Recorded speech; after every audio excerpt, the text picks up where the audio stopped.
आजच्या व्हिडिओमध्ये आपण स्टडी करणार आहे प्रोबॅबिलिटी डिस्ट्रीब्युशनमध्ये बायनॉमियल डिस्ट्रीब्युशन. बघा मोस्ट इम्पॉर्टंट टॉपिक आहे from the exam point of view.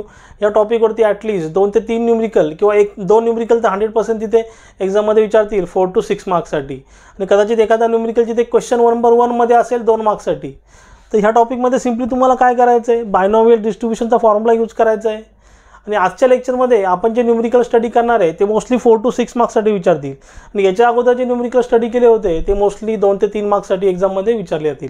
मग आजच्या न्यूमरिकलमध्ये फरक काय आहे, इथे आपण 2 कन्सेप्ट स्टडी करणार आहे, ॲटलीस्ट आणि ॲट द मोस्ट. आणि ॲटलीस्टचं जे सोल्युशन आहे ते 2 प्रकारे सॉल्व्ह होतं आहे. बघा स्टुडंट जेव्हा बुक्समध्ये न्यूमरिकल सॉल्व्ह करतात किंवा फॉलो करतात तेव्हा तुम्हाला तिथे ॲटलीस्टचं सोल्युशन 2 प्रकारे दिसतं आहे. तर कधी 2 प्रकारे सोल्युशन येतं आहे ते इथे कन्फ्युजन थोडंसं होतं आहे. इथे मी तुम्हाला दोन्ही वे दाखवतो का ॲटलीस्ट कन्सेप्ट असेल तर कशा प्रकारे न्यूमरिकल सॉल्व्ह करायचं आहे, आणि 2 प्रकारचं सोल्युशन तिथे फाइंड आउट करू शकतो.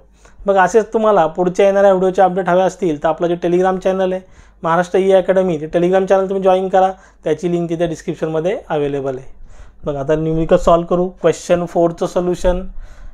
गिवन डेटा लिहून घेतो सर्वात पहिले. गिवन डेटा दिला आहे तो 8 कॉइन्स आर थ्रोन सायमल्टेनियसली, म्हणजे n is equal to value किती दिले, n is equal to 8 thrown simultaneously. Show that probability of obtaining at least 6 heads. तर बघा कॉईनच्या न्यूमरिकलमध्ये पीची व्हॅल्यू किती असते 1/2 किंवा 0.5 प्रोबॅबिलिटी ऑफ सक्सेस, आणि क्यूची व्हॅल्यू किती असते 1/2 म्हणजे 0.5 प्रोबॅबिलिटी ऑफ फेल्युअर. लक्षात घ्या कॉईनच्या प्रॉब्लेममध्ये पी आणि क्यूची व्हॅल्यू आपल्याला इथे स्टँडर्ड दिलेली असते, दिली नसेल ती तुम्ही घेऊ शकता 1/2 किंवा 0.5. Probability of obtaining at least 6 heads. बघा टू फाईंड काय करायचं आहे, to find probability of at least 6 heads. बघा ही कंडिशन इम्पॉर्टंट आहे, प्रोबॅबिलिटी ऑफ ॲटलीस्ट 6 हेड्स. दोन्ही कन्सेप्ट इथे समजून घेऊ, ॲटलीस्ट आणि ॲट द मोस्ट. आणि ॲटलीस्टचं न्यूमरिकल आपण 2 प्रकारे सॉल्व्ह करू शकतो. बघा सोल्युशन इथे मी स्टार्ट करतो. Solution using binomial distribution, using binomial distribution, probability r is equal to NCR p raised to r q raised to n minus r. बघा हा तुमचा फॉर्म्युला आहे. आता इथे त्यांनी काय सांगितलं आहे, प्रोबॅबिलिटी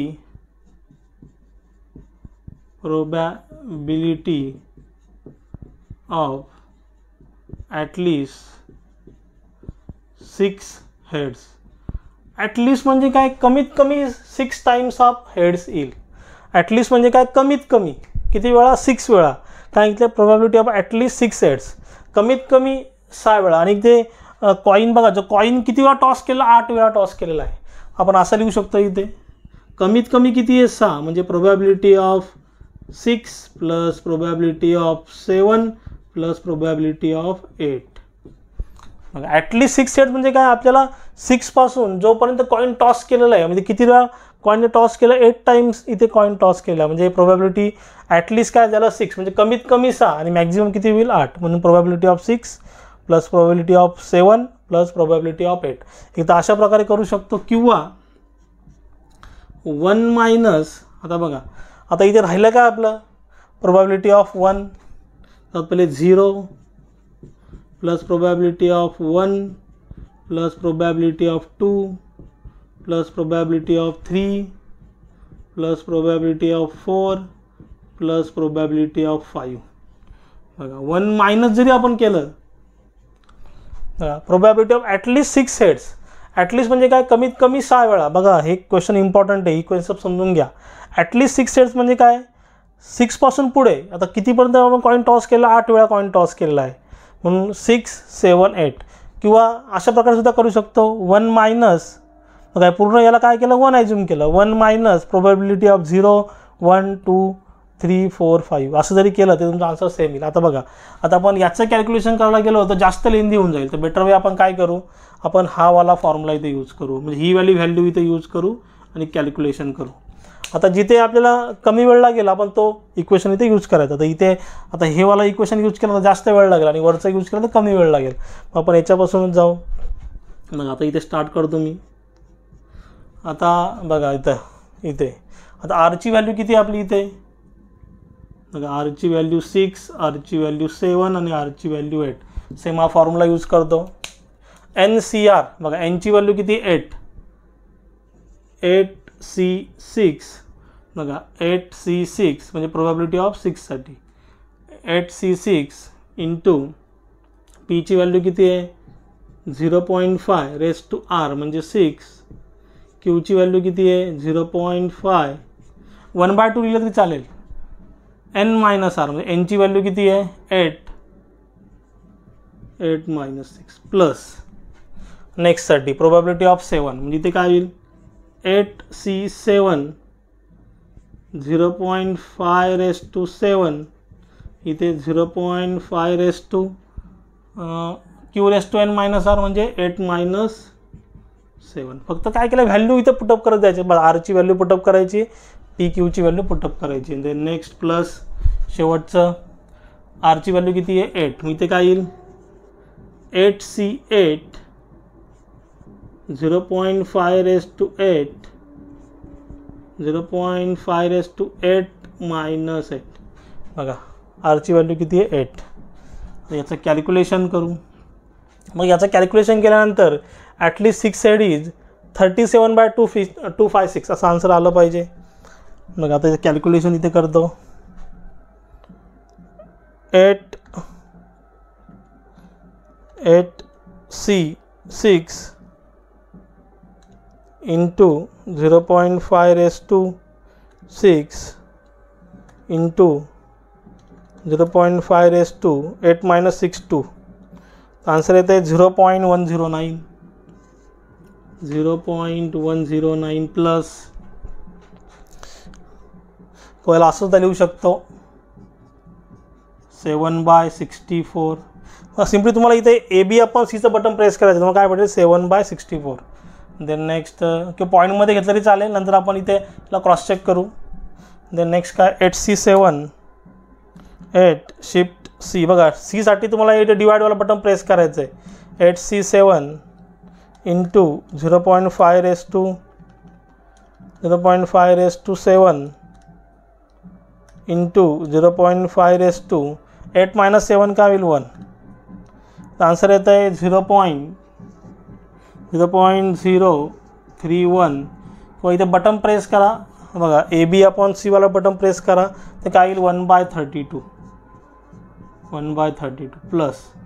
देन इथे नेक्स्ट पॉईंटमध्ये घेतलं चालेल, असं घेतलं तरी चालेल. आता नेक्स्ट काय शेवटचं 8C8 into 0.5 raise to 8 into 0.5 raise to 8 minus 8 का होईल 0. 8 मायनस 8 का होईल 0.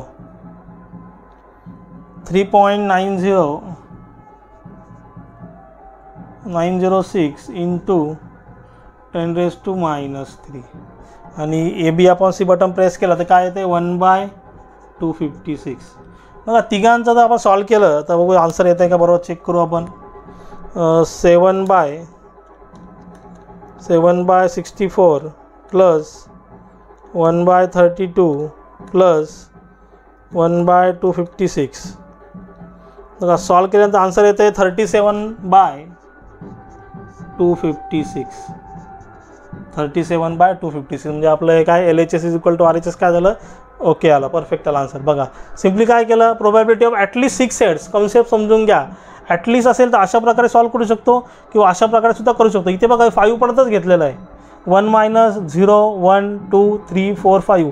आता 5 कॅल्क्युलेशन इथे झाले असते, इथं 3 कॅल्क्युलेशनमध्येच काम झालं.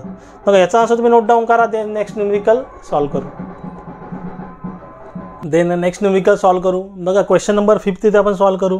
आता क्वेश्चन नंबर 5 मध्ये ॲटलीस्ट आणि ॲट द मोस्ट या दोन्ही कन्सेप्ट दिलेले आहेत. त्या दोन्ही कन्सेप्ट आपल्याला इथे समजून घ्यायचे आहेत. बघा in a 200 set of tosses of which 5 fair coin, बघा नंबर ऑफ कॉईन इथे किती आहेत, एनची व्हॅल्यू बघा एन इज इक्वल टू किती आहे 5. इन अ 200 सेट म्हणजे 200 सेट आहे तिथे, म्हणजे कॅपिटल एन. बघा आता ॲक्च्युली ही कन्सेप्ट थोडीशी ते नवीन आहे. कॅपिटल एन फर्स्ट टाईम इथे आपण घेतलं आहे. टोटल किती सेट आहे 200 सेटमधनं आपण किती कॉईन यूज केले 5 कॉईन, म्हणून एनची व्हॅल्यू किती आहे 5 fair coin. How many ways you can expect at least 2 heads. बघा पहिल्यांदा काय सांगितलं आहे बघा कॉईनच्या न्यूमेरिकलमध्ये पीची व्हॅल्यू किती असते 0.5, क्यूची व्हॅल्यू किती असते 0.5 म्हणजेच किती असते 1/2. आणि काय सांगितलं सर्वात पहिले फाइंड करायला टू फाइंड फर्स्ट काय सांगितलं आहे ॲटलिस्ट 2 हेड. सेकंड काय सांगितलं आहे ॲटलिस्ट नाही ॲट द मोस्ट आहे, ॲट द मोस्ट 2 हेड. बघा कन्सेप्ट एकदम सिम्पल आहे. थोडंसं कन्फ्युजन जिथे होतं ते ॲटलिस्टमध्येच होतं, कारण ॲटलिस्टचा आन्सर आपण 2 प्रकारे सॉल्व करू शकतो. बघा इथे कॉईन किती आहेत, नंबर ऑफ कॉईन किती आहेत 5. बघा using same binomial distribution. First concept आपण इथे घेऊ. फर्स्ट काय सांगितलं आहे ॲटलिस्ट प्रोबॅबिलिटी ऑफ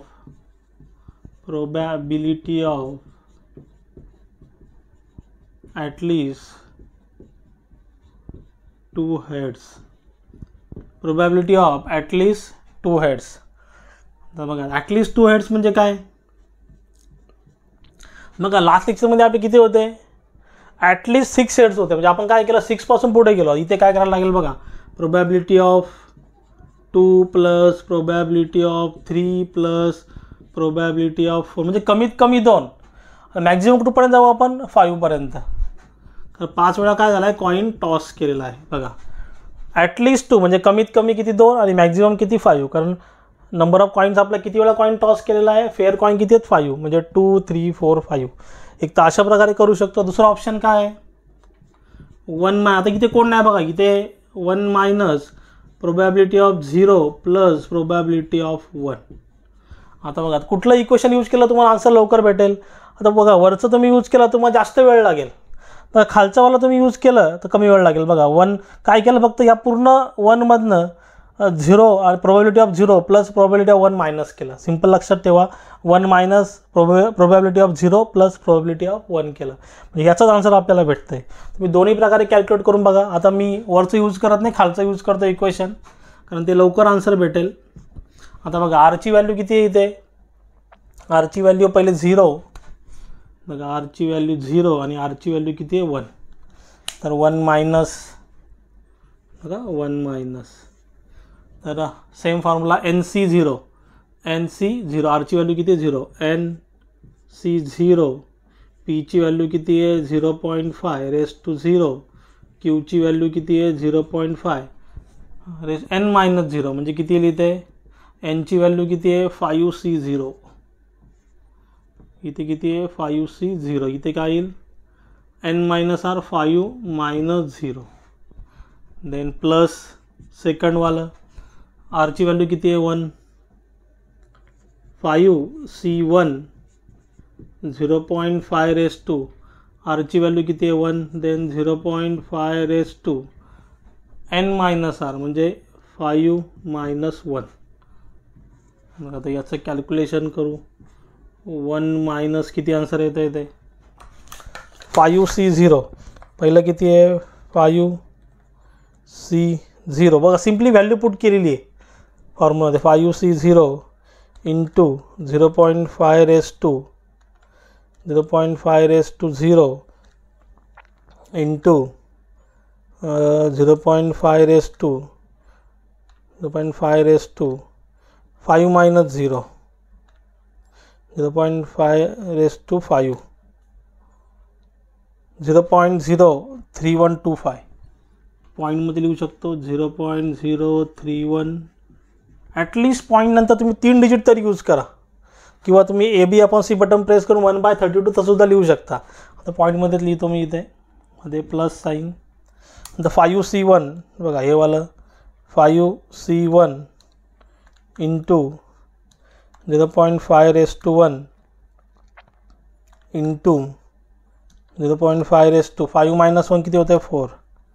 याचा आन्सर किती आहे 0.15625. 0.15625. बघा यांचं ॲडिशन करू आणि 1मधनं मायनस करू. तर 0.03125 0.03125 प्लस 0.15625 यांचं ॲडिशन करू देणं 1 मायनस आन्सर किती येते 0.8125. बघा प्रोबॅबिलिटी किती आली ॲटलिस्ट टू हेडला 0.8125. पुढे त्यांनी काय सांगितलं आहे बघा. आता यांनी आपले नंबर ऑफ सेट्ससुद्धा दिलेले आहेत.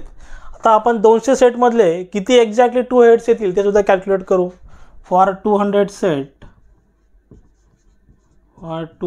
Set at least 2 heads is equal to 200 into 0.8125 म्हणजे 200 पैकी ॲटलिस्ट 2 हेड्सवाले किती असतील 162.5 म्हणजे approximately 163.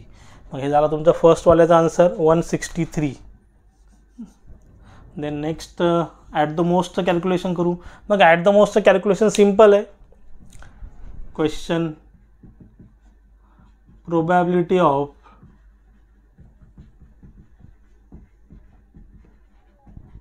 At the most 2 head. At the most म्हणजे काय मॅक्झिमम किती हेड आहेत 2 हेड्स असतील. बघा म्हणजे इथे आपण कसं स्टार्ट करू शकतो. आता इथे आपल्याला 0 पासून 2 पर्यंत जायचं. आता किती आहे probability of 0 plus probability of 1 plus probability of 2 म्हणजे मॅक्झिमम किती आहे 2 हेड आहे. मिनिमम किती असेल 0. ॲट द मोस्ट बोललो म्हणजे ॲट द मोस्ट बोललो असतं इथे 4 हेड. तर आपण काय केलं असतं probability of 0 plus probability of 1 plus probability of 2 plus probability of 3 द्वारा at the most 2 head.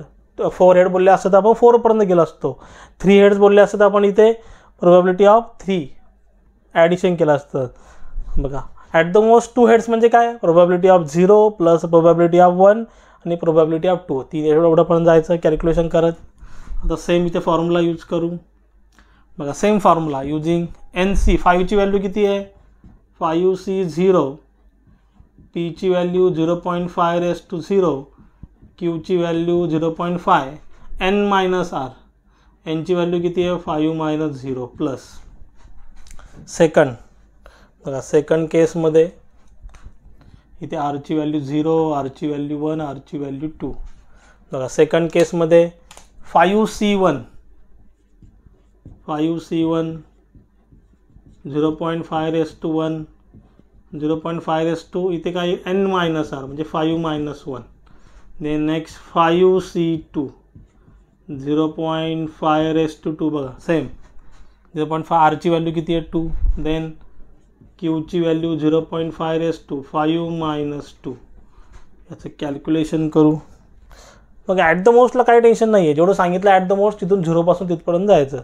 At the most 3 बोलला असतं तर आपण इथे 1 2 3 0 1 2 3 पर्यंत गेलो असतो. 4 बोलला असतं तर 0 1 2 3 4 पर्यंत गेलो असतो. आता बघा 5 आता ऑलरेडी बघा आपण याचं कॅल्क्युलेशन केलं होतं 5C0चं किती येतं इथं 0.03125 0.03125 आणि 5C1चं पण केलं होतं 0.15625 प्लस 5C2चं करू 5C2 into 0.5 raise to 2 into 0.5 raise to 5 minus 2 किती होतं आहे 3 0.3125 0.3125. तिघांचं ॲडिशन केलं 0.15625 प्लस 0.03125. आन्सर येतं आहे 0.5. ॲट द मोस्ट 2 हेडसाठी प्रोबॅबिलिटी किती आहे 0.5. For 200 set at the most two heads किती असतील, 2 heads 200 into 0.5 is equal to 100. हे झालं तुमचं फायनल आन्सर. बघा ॲटलिस्ट आणि ॲट द मोस्टची कन्सेप्ट इम्पॉर्टंट आहे, ही समजली तुम्हाला. तर कुठलाही न्यूमरिकल तुम्ही सॉल्व करू शकता. फक्त ॲटलिस्टमध्येच तुम्हाला कन्फ्युजन होते. तुम्ही दोन्ही प्रकारे तुम्हाला दाखवलेलं कशा प्रकारे तुम्ही कॅल्क्युलेशन करू शकता. मग वाटल्यास तुम्ही वरचं कॅल्क्युलेशन क्रॉस चेक करून बघा, तुम्हाला हे सेम आन्सर भेटेल. बघा ह्या व्हिडिओमध्ये काय डाऊट असेल तुम्ही जरूर मला कमेंटमध्ये विचारू शकता. आणि मी शिकवलेलं समजलं असेल तर चॅनलला लाईक शेअर सबस्क्राईब करा. साईडला जे बेल आयकॉन बटन आहे ते प्रेस करा, म्हणजे माझ्या पुढच्या येणाऱ्या व्हिडिओची नोटिफिकेशन तुम्हाला सर्वात पहिले भेटेल. थँक्यू.